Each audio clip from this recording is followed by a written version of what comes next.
Welcome to video number 2 in our wholesaling series here on YouTube. We have 10 great videos for you, incredible knowledge. This is video number 2 on setting goals. Anytime you're taking something new on, whether it's wholesaling or anything, you need to set goals. The very first thing you have to understand is your big why. Why are you doing this?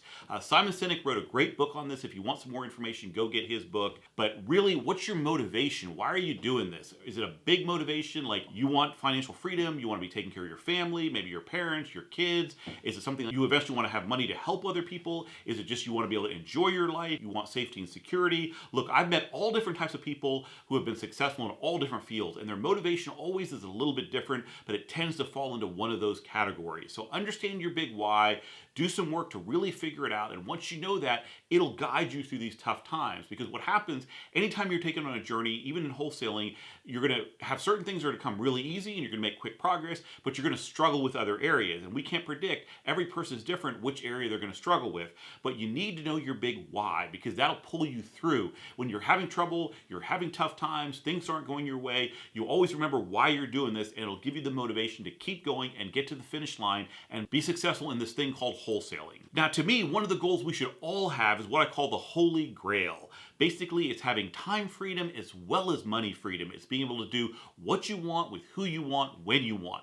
That's really what it's about. Now, I'm a medical doctor and I practiced for 8 years, and that was really one of my big motivations. I used to work in the emergency room, and most people think, oh, you work 15 days a month, that's a great job, you have 15 days off, but it doesn't work that way because we tend to work nights, evenings, weekends, and holidays. We're working when everybody else is at home. So even though I didn't work that many hours per month, my kids never saw me. They always were wondering where I was at. From 4 p.m. to 2 p.m., when they were at home after school, I was off in the ER, even though all day long I was at home when they were in school. I worked a lot of weekends. I was in the emergency room, they were at home. Same thing on holidays. As an emergency room doctor, we have to work 24/7. The emergency room never closes. So guess what? Christmas, New Year's, Thanksgiving, I'm over there working in the emergency room while my family was at home wondering where I was at. So that was one of my big motivations to get out of that type of profession where I could pretty much do what I want, when I want, with who I want. I could attend my children's games, I could help them with their hobbies, I could travel with them, whatever they needed for me, I could do. And that's where I've been for the last 12 years of my life because I worked really hard and I got myself to that point. Make sure you understand that life is short, you only have one life to live, and you might as well have the money and the time to enjoy it and do the things that you want to do. Now, as far as goal setting, there's really 2 things you have to set. One is your big long-term vision, your goals that will take you 5, 10, 20, 30 years to achieve. Make sure they're big. Make sure they kind of scare you a little bit. If you're not a little bit scared by them and wondering how the hell you're going to do this, you're not setting them big enough. Have what Jim Collins calls BHAGs, big, hairy, audacious goals. Something that if you achieve, you'll be like, wow, that'll be incredible. That's what you want to set as these long-term goals. Now, those don't change much. You set them, you just keep working towards them until you achieve them. The other set of goals you should have are your 90-day goals, your quarterly goals. What are you going to do in the next 90 days to achieve your big long-term goals? And really, that's it. I don't want you having 1-year goals, 3-year goals, 5-year goals. All that just gets too confusing, and now you're worried about your goals more than you're worried about getting stuff done. 90 days is kind of a magical time frame. 30 days is too short. You really can't sometimes see the change or get much done. Half a year or a year is too long. You want to be able to assess along the way. So that's why I find quarterly goals are really great. So just have your quarterly goals and then have your big long-term goals. Now, as far as your long-term goals, sit down, take some time, really write it out. What are you after here? Do you want to achieve a certain amount of money? Do you want to quit your job? Do you want to retire early? Do you want to be able to provide for your kids? Do you want to provide for a charity? What is it that you're after? I still remember a real estate guy that I worked with many, many years ago. He was from Kentucky, and one of his big goals was he just wanted to be able to have a huge Kentucky Derby party every year that he could invite all his friends to and his family to, and everybody could enjoy. He wanted to be in a situation where he could spend $50,000 every year on this big party, fly people in, do all this stuff. And through real estate, he was able to achieve that. That's what drove him. That's what got him through the tough times. That's just an example of someone who has a very specific goal.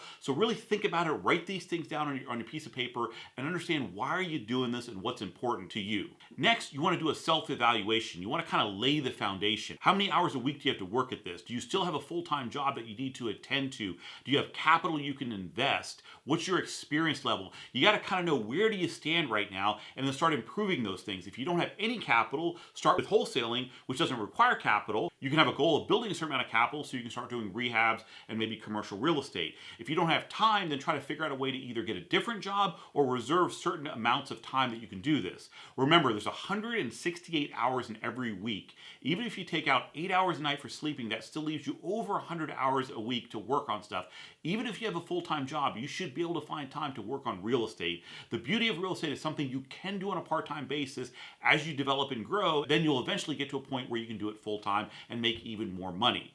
So understand where you're at, figure out where you need to go with these basic things, and then you'll be well on your way to laying a foundation to be successful in real estate and wholesaling. Another thing to understand and evaluate is your risk tolerance. Are you someone who's willing to take risks, or are you really afraid and don't want to take risks? Look, both ways is not bad. If you are a risk taker, just be careful. Make sure you assess the situation and the deal before you go in, because the worst thing you can do is lose money on your first couple of deals. It does happen, you can recover from it, but if you lose a lot of money, it's much harder to get going. If you're established, you've done a bunch of deals, and one deal goes wrong, guess what? It's probably okay, because you'll still make a lot of money that year. But when you're starting, it's really important to get deals that have high profit margins, that are very safe. You may have to pass on some other deals that you may have taken if you were more advanced, but when you start, be a little bit careful. And if you're very risk averse, understand that your ability to be successful is going to be limited by the amount of uncertainty you're willing to tolerate. The more uncertainty you can tolerate, the more risk you're willing to tolerate, that's going to increase your ceiling of success.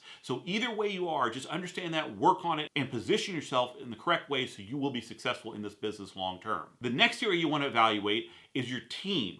Start amassing your real estate team. Real estate attorneys, title companies, insurance agents, brokers, architects. Just start developing that team. Even if you don't need it now, every time you talk to someone, ask, hey, do you have any good this? Do you have any good that? Handymen, contractors, you'll always need them at some point. You never know when you'll need them. I've been doing this business so long, I have so many people I've worked with that people contact me for referrals now. Just the other day, someone said, oh, we're moving into a new area. We want to establish a relationship with a bank. I was able to immediately contact my banker there. They were able to get together, and now I've actually developed a good contact for them, and they're more willing to refer and do business with me because I've helped put them together. So build your team right away. Even if you're just starting out, start thinking of all the people you would need on your team and start developing that team now. It's better to have it now, so when you need it, you can call upon them right away instead of scrambling when you need somebody and wasting valuable time when you have a deal on the table. And the last thing to consider, which I've already talked about a little bit, is time management. Look, we're all busy. I do real estate full time. I'm busy. I love what I do. I still find time to do all the other things I want in life,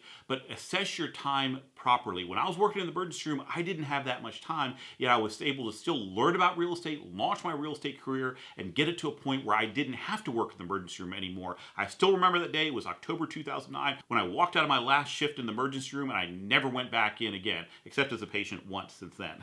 But aside from that, I've never gone back to the emergency room, so I still remember that day as if it was yesterday. But assess how much time can you realistically put into this. If you only have a certain amount of time, don't take on something that's going to require a lot of time, and then you're just going to fail. That's why wholesaling, I think, is so great, because it doesn't require that much time. You can still do it part-time, start to build revenue, start to build a business here, and then you're going to get to a point where you can switch over, get rid of your day job, and do this full-time. And then things get turbocharged where your business will take off. But again, that's the beauty of real estate. You can start part-time, full-time, anywhere in the middle. It's just a great business to kind of get started and get going with. But don't delay, don't wait, start now. Make sure to subscribe to my channel and turn on your notifications, because we got a great 10-part series for you just on wholesaling. We've got a bunch of videos on rehabbing, commercial real estate, getting your brain straight, all kinds of incredible content. I don't want you to miss anything here. So make sure to subscribe, turn on your notifications, and we'll see you in the next video.